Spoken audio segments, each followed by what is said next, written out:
Bismillahirrahmanirrahim. Jangan lupa subscribe ya. Seorang pemuda, Allah bukan akan tanya total usia umurmu, tapi akan Allah tambah lagi pertanyaannya, apa yang kamu lakukan di usia mudahmu.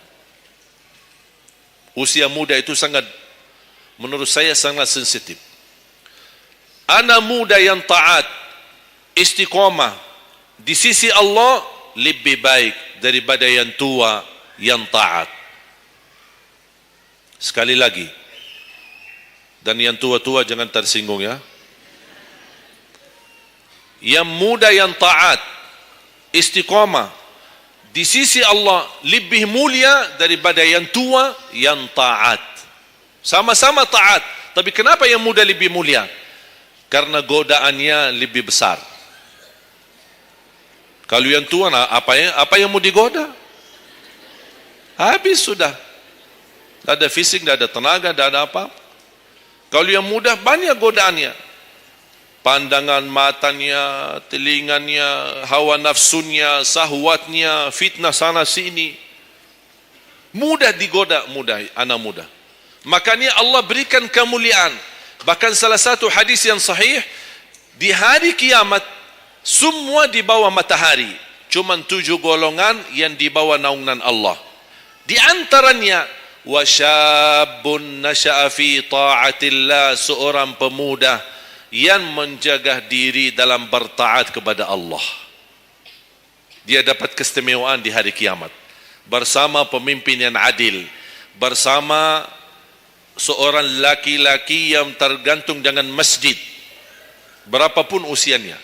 Ditambah lagi seorang pemuda yang bisa menjaga diri dalam bertaat kepada Allah Subhanahu wa taala. Dan kalau kita baca sejarah ulama, semua para berjuang untuk agama semuanya muda. Tak ada yang tua. Bilal ibn Rabah seorang pemuda, Abdullah ibn Mas'ud penghafal Al-Quran seorang pemuda, Abdullah ibn Umar seorang pemuda, dan banyak yang lain. Muhammadul Fatih yang membebaskan Konstantinia dan memperjuangkan Islam menjadi panglima, masih di bawah usia 21 tahun. Dan banyak sejarah-sejarah. Imam Syafi'i masih sangat muda, bahkan meninggal dunia masih dalam keadaan masih sangat muda, belum sampai usia 50-an tahun. Dan banyak yang lain. Makanya pengaruh bahkan taruhan besar bagi umat Islam itu tergantung pemuda.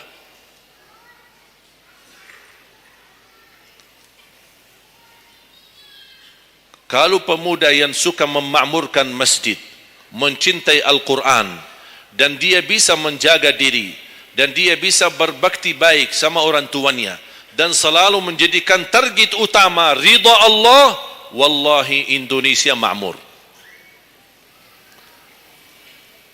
Kalau pemudanya jauh dari masjid, sibuk hanya bacaran, dan dia meninggalkan salatnya, jauh dari hal-hal yang baik, justru dia jatuh dalam narkoba dan berkali macam-macam dosa dan maksiat, hancurlah negeri Indonesia. Indonesia tergantung pemuda.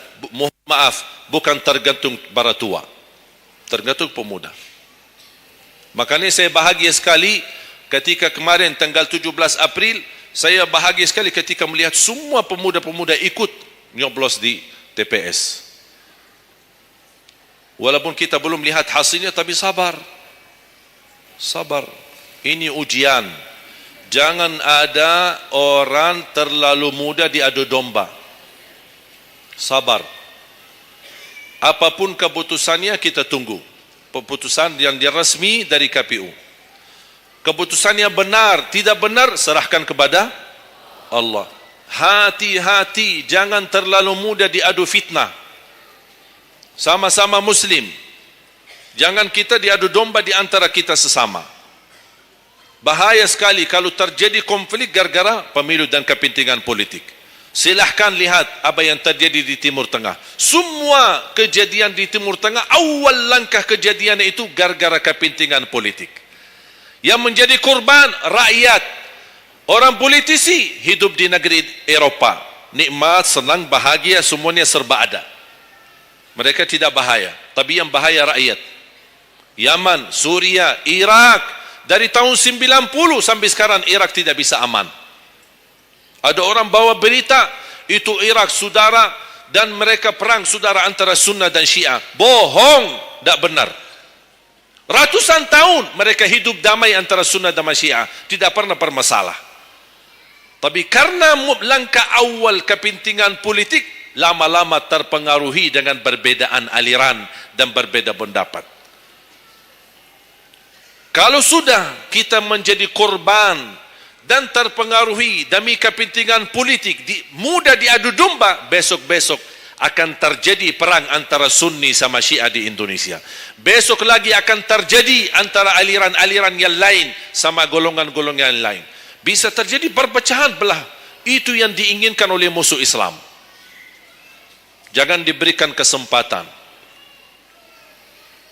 Terjadi ujian, memang kita menghadapi ujian. Bukan hanya umat Islam di Indonesia. Di Palestina sudah 60, bahkan sudah sampai 70 tahun mereka menghadapi ujian. Tapi kekuatan sabar luar biasa. Tak pernah putus asa. Biarpun mereka tidak bersenjata, tidak punya apa-apa melawan musuhnya Israel. Tapi mereka tetap tidak pernah putus asa. Tidak pernah pasrah.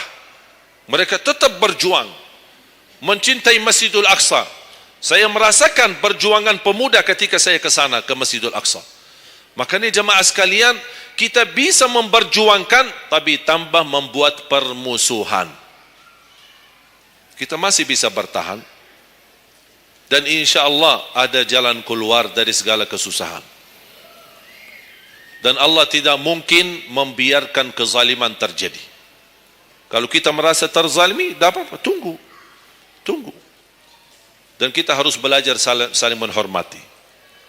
Yang memilih 01 itu hakmu, tapi anda tidak berhak mencaci maki 02. Yang memilih 02 itu hakmu, tapi anda tidak berhak mencaci maki 01. Sama-sama Muslim, sama-sama orang Indonesia.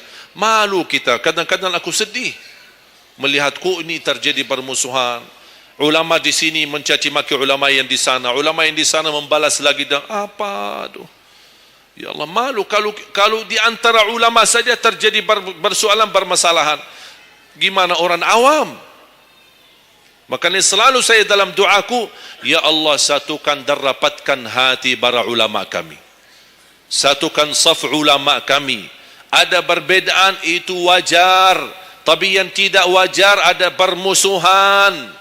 Apa yang saya sampaikan sekarang, saya yakin tidak mungkin 100% anda semua terima. Dia harus belajar. Tidak boleh saya maksa anda semua ikut pendapatku. Aku hanya menyampaikan, anda bisa dengar, anda bisa ikuti, anda bisa tolak. Itu hakmu menerima atau menolak. Dan ada orang berhak untuk memaksakan kita.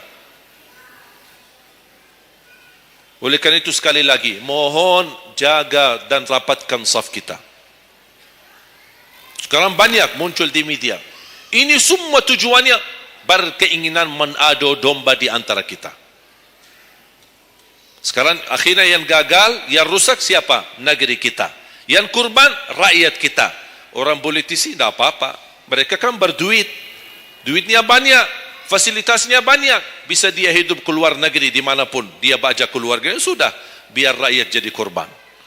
Jangan kita mau dijadikan kambing hitam. Siap? Bisa jaga? 714 suku dan budaya berbeda-beda, tapi alhamdulillah masih bisa bersatu di bawah bendera merah putih.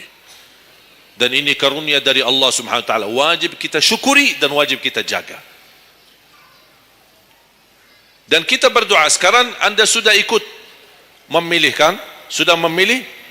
Sudah, itu ikhtiar. Anda sudah selesaikan tugasmu. Sekarang apa yang harus kita lakukan? Doa, memohon pertolongan dari Allah. Biar Allah yang memilih mana yang terbaik. Ya Allah, kami sudah berusaha, kami sudah berikhtiar, pimpinlah kami, anugerahkanlah kepada kami pemimpin yang takwa, yang adil, yang amanah, yang mencintai agamamu, yang mencintai ulama, yang bisa melayani rakyat dengan ikhlas. Itu doa kita. Kalau boleh setiap tahajud, setiap sujud, habis duha, habis salat wajib, terus doa seperti itu. Saya punya kebiasaan ketika menajak jamaah umrah, saya haruskan kepada semua jamaah ketika kami tawaf maupun sa'i, wajib paling tidak 1 kali tawaf, 1 kali sa'i, khusus doakan Indonesia. Karena Indonesia apalagi saat ini sangat membutuhkan doa kita. Sebagaimana kita berduli kepada saudara kita Palestina dan kita bantu, kita mendoakan. Kalau Indonesia tidak perlu bantuan dana, tapi butuh doa kita. Makanya jangan pelit untuk mendoakan negeri kita Indonesia. Faham? Yang ketiga, wa an ilmihi wa an malihi min aina iktasabah wa fima anfaqah. Pertanyaan yang ketiga yang akan ditanyakan oleh Allah, hartamu dari mana dan ke mana? Oi, bahaya ini. Kadang-kadang ada orang sumber dananya halal, tapi pengeluarannya bebas. Semuanya boleh. Itu bertanggungjawabannya. Akan ditanya oleh Allah, dari mana dan ke mana? Allah sudah kasihkan, itu dari mana datang? Anda harus memberi jawaban yang benar. Dan kemana anda infakkan? Dan ingat, halaluha hisab wa haramuha azab. Harta yang halal bakal dihisab. Sekarang banyak orang salah faham. Orang fikir kalau ada harta yang haram akan dihisab oleh Allah. Tidak. Yang dihisab bukan yang haram, tapi yang halal. Dari mana dan ke mana? Terus yang haram gimana? Ngapain? Diazab. Anda sudah tahu itu haram, tapi anda lakukan, Allah tidak perlu tanya lagi kenapa anda lakukan. Allah pergi langsung diazab. Na'udzubillah min zalik. Hati-hati. Oleh karena itu bahagia kata Rasulullah SAW, seorang yang mulia, yang Allah berikan kekayaan, diberikan kemampuan, tapi dia bisa menggunakan dengan sebaik-baiknya. Ni'mal malus salih indal abdi salih. Sebaik-baik harta yang halal di tangan hamba yang salih. Itu termasuk harta yang terbaik. Kenapa yang terbaik di tangan orang yang salih? Karena orang salih tidak mungkin salah guna. Dia sudah jaga sumber, dia juga pengeluarannya jelas. Untuk kebutuhan keluarga, tidak mubazir, tidak berlebih-lebihan. Katanya halal, berarti bebas belanja. Tidak bebas. Islam tidak menanjurkan seperti itu. Anda boleh ambil kebutuhanmu, tapi jangan berlebih-lebihan. Mohon maaf, coba sekarang tanya ibu, tanya diri sendiri masing-masing. Berapa macam baju di lemari kita? Sudah, mohon maaf, tidak usah bahas yang lalu. Terlanjur belanja karena ibu merasa tidak tidak tega, merasa keberatan kalau setiap acara itu aja yang dipakai. Pagi acara, besok siang pulang ganti. Siang malam ada acara lagi, ganti lagi. Karena merasa malu. Apalagi kalau ketahuan, bukan yang tadi pagi ini ya. Oh, ada beda warna. Memang sama model tapi beda warna. Malu karena orang-orang ditengok, apain kau? Makanya udahlah, terlanjur. Itu memang mohon maaf kebiasaan wanita. Tapi saya usulkan, baju-baju yang sudah lama tidak dipakai, ngapain simpan? Sudah, bebaskan, infakkan, sedekahkan. Saya kemarin bermusyawarah dengan tim-tim yayasan kami untuk membuat satu lembaga khusus yang punya pakaian-pakaian yang sudah lama tidak dipakai. Apapun, boleh alat, meja, sofa, apa saja yang di rumah, karpet, yang bukannya sesuatu yang tak pernah dipakai, barang makanan, piring, sendok, apa saja, insya Allah kami bisa ditarik dan dikawal dan dikelola lagi, dikelola ulang, termasuk baju-baju. Kalau ada yang robek, ada yang ini, kita bisa jahit, kita bisa perbaiki dan kita sedekahkan. Bisa di dalam negeri dan bisa di luar negeri. Alhamdulillah program ini berjalan di kota Madinah. Alhamdulillah tidak ada lagi mubazir yang buang baju sia-sia. Semuanya bisa dimanfaatkan. Mudah-mudahan terwujud program ini agar ibu-ibu tidak terbeban. Ada kelebihan mau pindah rumah. Biasanya kalau pindah, apalagi kalau orang kaya. Pindah rumah, mana barang-barang dibawa lagi? Barang-barang besi yang baru-baru semua. Terus yang tersisa kemana? Dibuang atau tidak tahu kemananya. Udah, kita yang ambil, kita yang kelola, yang perlu diperbaiki kita perbaiki, dan kita hantarkan kepada warga-warga yang miskin yang mereka tidak punya apa-apa. Setuju? Yang terakhir, yang keempat, wa an ilmihi madza amila bihi. Allah akan tanya terhadap ilmumu, apa yang kamu lakukan. Jadi jamaah sekalian, intinya bukan berapa banyak ilmumu, tapi berapa yang anda amalkan. Oleh karena itu, jangan terlalu banyak belajar. Belajar dan amalkan. Walaupun anda belajar cuman sedikit, itu jauh lebih baik daripada anda banyak belajar tapi tidak sempat mengamalkan. Belajar, amal. Belajar, amal. Dan ilmu yang bermanfaat yang diikuti dengan amalun salih. Ada orang Masya Allah semangat, ke sana belajar, sana belajar, sana belajar, tapi tidak pernah mengamalkan. Dikasih amalan zikir, wirid, tidak diamalkan. Ditambah lagi amalan yang kedua, tidak diamalkan. Akhirnya terbeban, banyak amalan belum ditunaikan. Itu menjadi beban. Nanti di hari kiamat, Allah akan tanya, sudah berapa lama kamu belajar? Sudah berapa banyak ilmumu? Apa yang kamu amalkan? Oleh karena itu jamaah sekalian, tolong jaga. Boleh anda belajar, tapi anda amalkan. Kalau ada orang berkata, daripada saya salah, ya udah tidak usah belajar. Bahaya lagi. Ada orang berkata, daripada saya perlumpun dan bisa mengamalkan, mendingan saya tidak usah banyak belajar. Udahlah, biar saya tunaikan dulu yang sudah saya belajari. Tidak. Tetap anda belajar dan mengamalkan sesuai kemampuannya. La yukallifullahu nafsan illa usaha. Walaupun anda belum tunaikan seluruh amalannya, tidak apa-apa. Tapi anda sudah ada niat, anda sudah ikhtiar, anda sudah tunjukkan yang terbaik. Tapi kemampuannya memang sampai segini, kemampuannya memang terbatas. Tidak apa-apa, Allah melihat anda sudah bersungguh-sungguh untuk mengamalkan apa yang anda belajari. Oleh karena itu, saya kasih satu amalan. InsyaAllah mudah-mudahan bermanfaat. Sedekah subuh. Sedekah subuh, kenapa saya berkata sedekah subuh? Bukan berarti tidak boleh sedekah di waktu yang lain. Semua sedekah boleh di setiap waktu dan setiap saat, hari Jumat maupun selain hari Jumat. Tapi sedekah subuh itu termasuk sedekah yang terbaik. Kenapa? Bukan kata saya, tapi kata Rasulullah sallallahu alaihi wasallam. Setiap waktu subuh Allah turunkan malaikat, tugasnya mendoakan orang yang bersedekah subuh hari. Allahumma a'ti munfiqan khalafa. Ya Allah, ganti yang lebih baik bagi orang yang infak di subuh hari. Ibu-ibu lagi halangan tidak salat, sebelum beraktivitas isi sedekah subuh.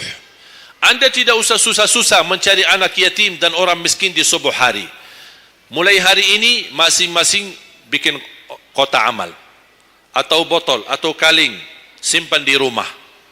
Setiap habis salat subuh sebelum beraktivitas isi sedekahnya. Apalagi kalau sedekah itu disertai doa.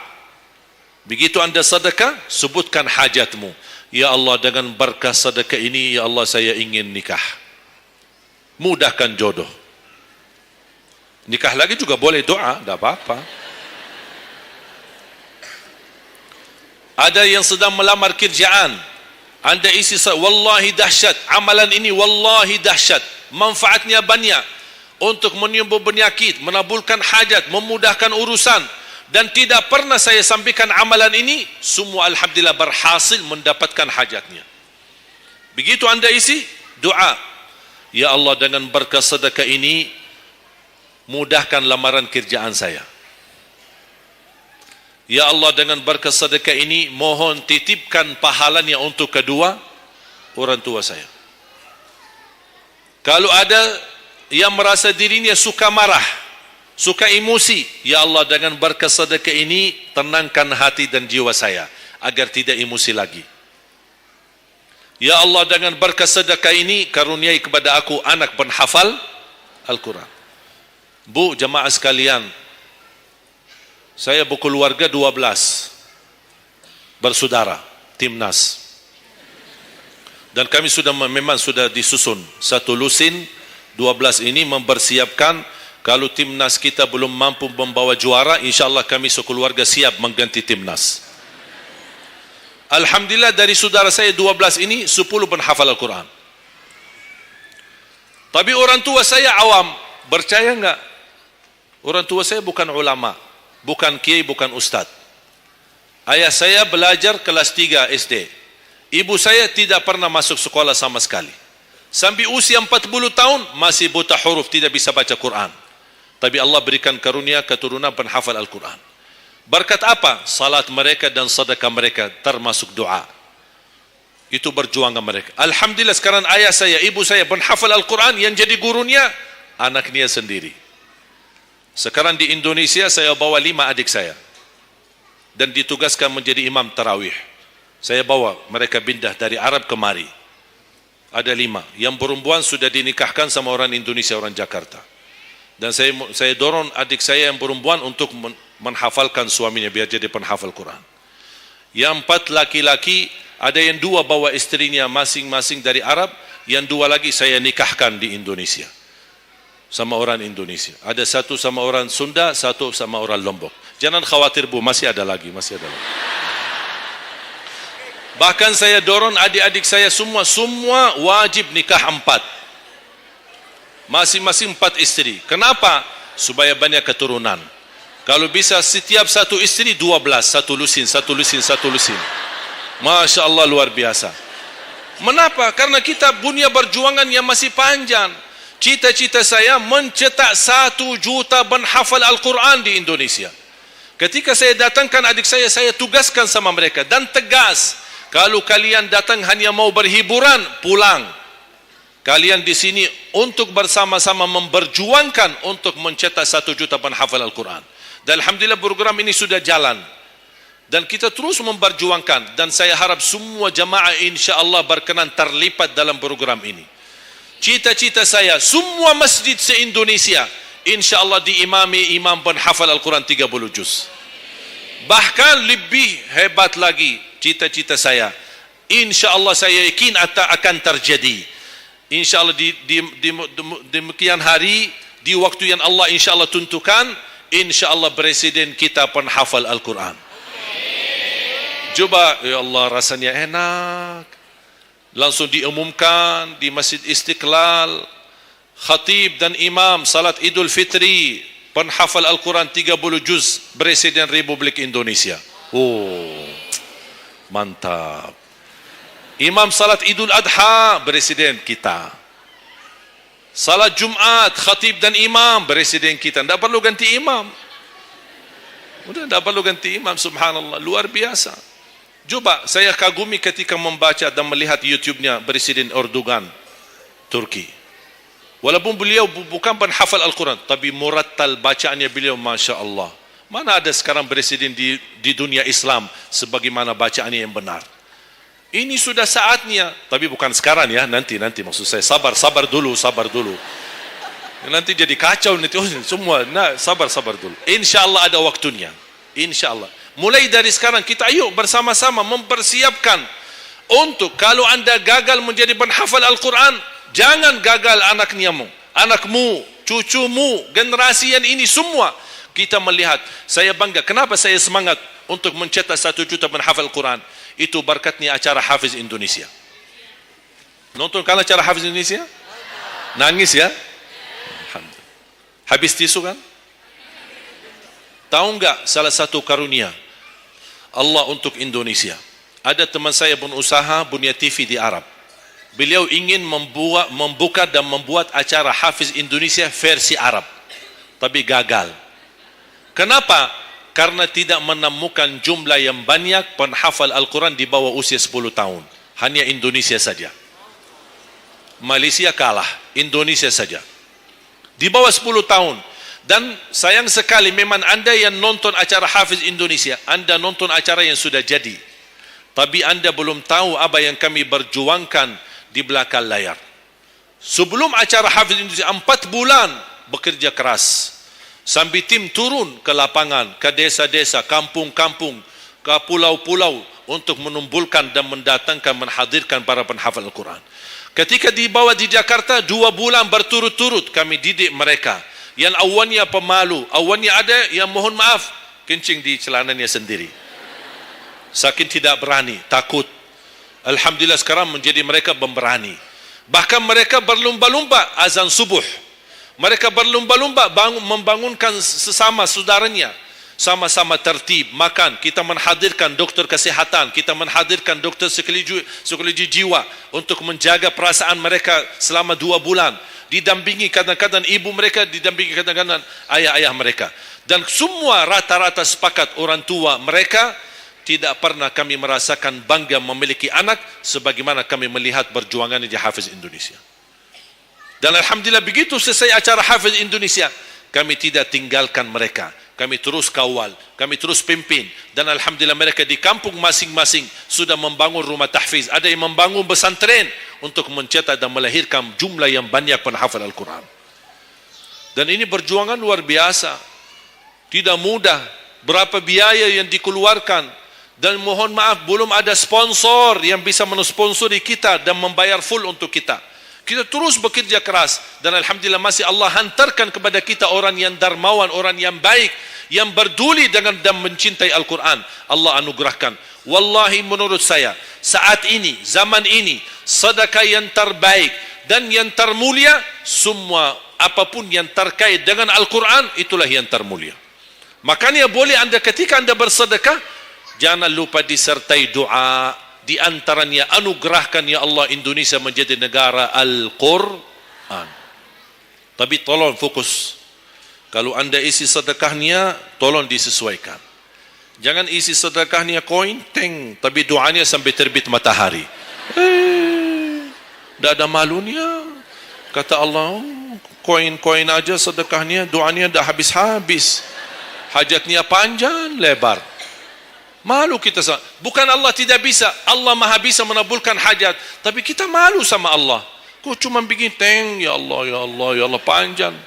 Fokus. Kalau usulan saya, 1 sedekah, 1 hajat. 1 sedekah, 1 hajat.